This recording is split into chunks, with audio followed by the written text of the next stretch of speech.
Good morning and welcome to Our Issues Milwaukee. I'm your host, Andrea Williams. This morning we're discussing some serious issues that are affecting many Milwaukee residents. Concerns about lead in the city of Milwaukee and county budget cuts that are affecting the Milwaukee County transit system. Just 2 weeks ago, Milwaukee Health Commissioner Bevan Baker resigned after it was revealed that the Milwaukee Health Department failed to follow up and provide services to families of thousands of children who had tested positive for elevated levels of lead.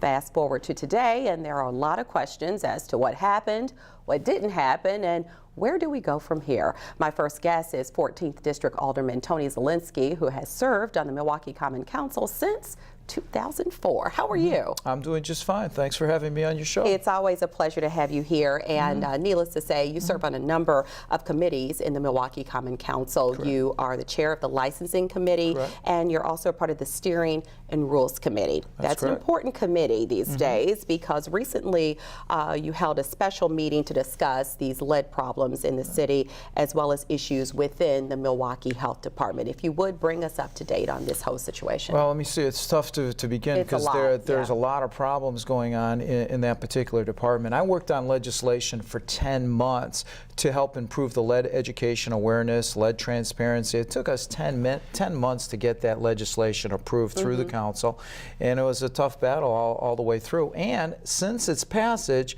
in November, we still haven't had all the directives in that legislation completely implemented by the health department yet. For example, one key component was media advisories about the updated information, and there was like a 2-minute interview on one of the radio stations, and we didn't receive any other specific information. A media advisory means it goes out to all the media, not just one radio station. So we're still struggling with the health department to do what they need to do to help protect the people in the city of Milwaukee. And really be transparent and make everyone feel like they're up to date on what's going on. You're absolutely right. It's quite frustrating on the part of members on the Common Council, and that's why there's a plethora of new initiatives and investigations that are going on in that department and what needs to be done to turn it around. Well, with that said, ultimately the aldermen voted unanimously to conduct a detailed investigation of this matter. So what's next? Well, that's one of the many steps.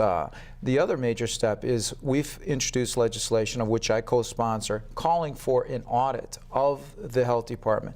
It's an operational audit and a fiscal audit with special emphasis on the lead issue. But my concern is that given that we're uncovering all these particular problems in the health department, how many other things could be going on in that department that we don't even know about yet? So the sooner we can get a handle on what's going on, the better position we're going to be in terms of addressing those concerns. And so with this detailed investigation, you, on the other hand, along with quite a few activists across the city, are asking for an independent review. Yes. So talk about that and what that independent review would mean versus the one done within the Common Council. Well, the independent review, there's the audit that we just talked about. Well, we're going to have an outside audit firm to come in and scrutinize that office in complete detail from both an operational and fiscal perspective. Okay, this is really interesting because it's my understanding that the families are supposed to be notified by maybe their medical providers and other organizations that are working in partnership, and then the health department was sending letters on top of that. So we're not dealing with a situation where people have not been informed at all. Is this just a situation of protocol not being followed? Well, you know, what the city officials are telling us in the health department is that they're not sure if the follow-up letters went out to the families of kids that had elevated levels of lead in their system. That's a concern, because if it didn't go out, those families are not sensitized to the dangers and hazards associated with the elevated levels of lead in their children's lives. And they need to know that, because you know, if these kids get infected with abnormally high levels of lead, that interferes with their education, their ability to learn. Even behavioral issues could be tied into this. And it goes into their adult life. We actually had Bevan Baker on the show on several occasions talking about that and a lot of the other things that are important for families to understand, because no amount of lead in the blood is considered safe. And then, of course, we've all witnessed the chaos in Flint, Michigan, and that is the last thing we want to see, is anything along the lines of what they've gone through when it comes to lead. And you know, when we're talking about lead, we're not just talking about the water. We're talking about the paint as well. I mean, there's a whole series of issues of which lead can get into the homes and be absorbed by children. So we've got a number of different initiatives. A number of them I'm sponsoring myself. Yeah. The other one is calling for directing the Department of Public Works Commissioner to come in with a full report of how much it would cost to have all the lead laterals replaced in this city of Milwaukee, the internal lead piping in people's homes, and to provide water filters to people in Milwaukee. What we're trying to do is get a handle on the costs associated with addressing the lead problem, and then identifying the best way to tackle it, because we don't have unlimited funds. So we've got to make sure that we spend our money wisely. Right now, I've been a major proponent of using water filters because that's something that could have a direct, immediate impact in helping to prevent the absorption or reduce the likelihood of absorbing lead in children. Mm-hmm. It's just really a lot to digest. And I just want to add one more thing before we go on to the next point here. When we talk about filters, it has to be a certified filter to remove lead. If you just pick up one of these regular filters, that's not going to remove the lead. You need to go to, you know, a department store, hardware store, and get a certified filter to remove lead. Make sure it's certified to remove lead. Otherwise, it's not going to work. And that is especially important when you talk about not only children, but women who are pregnant, women who are nursing, things of that nature. And women of childbearing years, of childbearing age. That's one of the things we fought for in legislation that I got approved through the council. We want to, you know, sensitize and notify women of childbearing age that they need to use water filters, because they're not going to know when they become pregnant immediately. And if they're drinking water that has lead, that's going to go into the fetus. And that will have an impact on that kid's life as well. That was one of the more important changes we got through with the legislation that I got approved. But anybody that's watching this right now, they need to go out, if they have lead going into their home, or they have lead pipe, or they have internal pipes that have lead, they need to go out and get a filter. That's something that they can do right here and now to protect their family. And the city of Milwaukee at some point did send out letters to all of the homes that were built before a certain year, so that they would be aware of what was taking place. There's some grant money that's going to help in replacing those laterals that go to the home, but it really is a process, and it's not something that's going to happen overnight. And it's something that you have to repeat over and over and over, because there's still a lot of people, they get inserts, they don't all necessarily pay attention to that. So you have to continually provide updated information until it sinks in.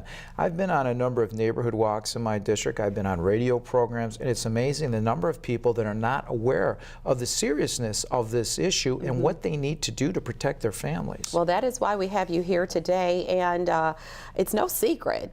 You have announced, I think it was last November, you said, be ready, Milwaukee. He's running for mayor in 2020, and for a lot of people, you've given us, you know, a heads up, a big time heads up. So you have no intentions on rerunning for alderman. So what led you to this decision? Well, there was a number of factors. I guess the straw that broke the camel's back was when the executive budget came out, and there was significant cuts to the police and fire department. Public safety in this community is of paramount importance. And anybody that's listening to the people in this community knows that public safety is a priority, and we shouldn't be cutting police officers and firefighters, certainly not to the extent that was, you know, cut in this budget. I think there's a number of things we can do from a public safety perspective to help reduce crime in this community. There's a number of things we need to do to improve community police relations. The community police relations is abysmally low right now, and we need to be proactive. You know, that's why I was very involved in the legislation that got approved through the council, asking the state to give us the authority to remove the police chief. I don't think that he was doing enough as far as improving community police relations, addressing crime in general. There's a number of problems on all fronts. I had a majority of the council support that. That was vetoed. We overrode the veto. I want to push a lot of programs like community-oriented policing houses, where we mirror what's been done in Racine. What they do is they'll take a house in a dilapidated area, fix it up, and put 2 police officers in there. And what those police officers do is work closely with the surrounding community.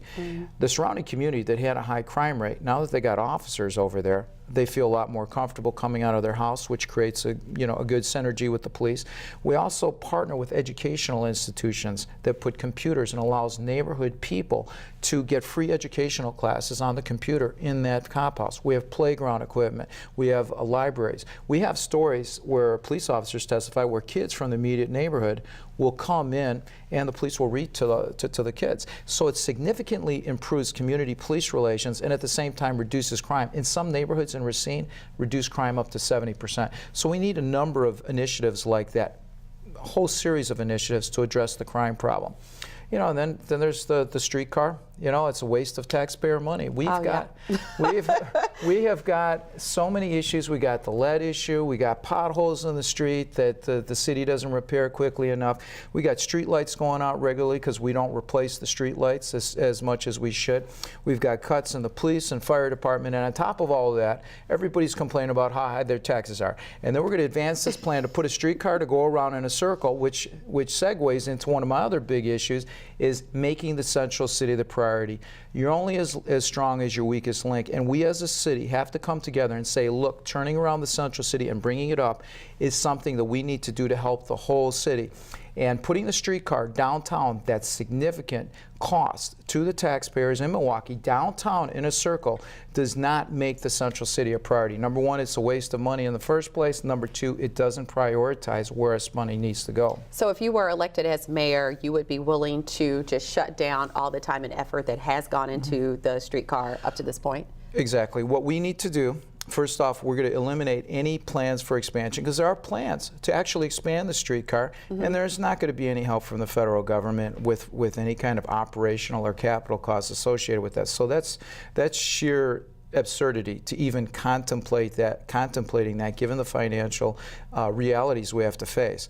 Secondly, I will stop the streetcar as soon as I find out how long we have to operate it before we have to give back the money to the federal government. Because while the city did bond for $59 million, and with interest it's going to be $105 million, which we already sunk into this, the federal government kicked in some money. And if we don't operate it for 1, 2, or whatever number of years, we may have to give that money back. So we're in the process of researching that. So it may operate for 1 year, 2 years, and who knows, maybe by the time, if things work out for me as alderperson, those 2 years will have elapsed, and we just can't to discontinue the operation of the streetcar. All right. Well, a lot going on, and I just want to rewind just a little bit. You made the comment about community policing and things of that nature. Of course, we know that cities across America are having an issue with police and being able to really create a level of trust in certain urban areas specifically. But we have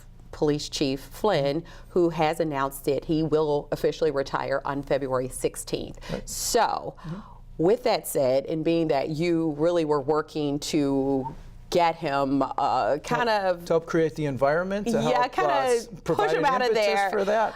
I'm wondering, are you open to bringing in individuals from all around the country to come in, or are you looking for someone who's been in this community to hire, maybe within the department? What would you like to see when it comes to this position that will be filled sooner than later? I want the best person for the job, and the best person for the job is going to be a police chief of the 21st century. And when I say police chief of the 21st century, that means this police chief, in order to function efficiently, to reduce crime and improve community police relations, they have to think out of the box, okay? And they also have to stop operating the way they've operated in the past. In the past, they've only been beholden to the mayor, because the mayor really, plays the key role in hiring the police chief. The police chief that I want is someone that understands they have to work with everybody in the community. I want the police chief to work closely with the faith-based community. I want him to work closely with community-based organizations. I want him to work with all parts of the community. If there's any kind of issues, problems, or challenges, we need direct and open communication. So the police chief has to also be a good communicator. So I think that regular communication and meeting with the faith-based leaders and community-based organizations and other representatives of the community will go a long way towards improving community police relations, and then in turn also help reduce the crime rate. All right, well, we've covered a lot this morning, and I really do appreciate you coming by and giving the viewers an opportunity to better understand what is going on, and all the best to you, especially with your race for mayor in 2020. Thank you. All right, it's been a pleasure. Alderman Tony Zielinski, he represents the 14th District, and for more information on where he stands on the issues, you can visit his website at tonyzielinski.com. When we return to Our Issues Milwaukee, we'll turn the page and discuss bus route cuts that are coming to the Milwaukee County transit system and how they could affect you. We'll talk to a representative from MCTS right after this.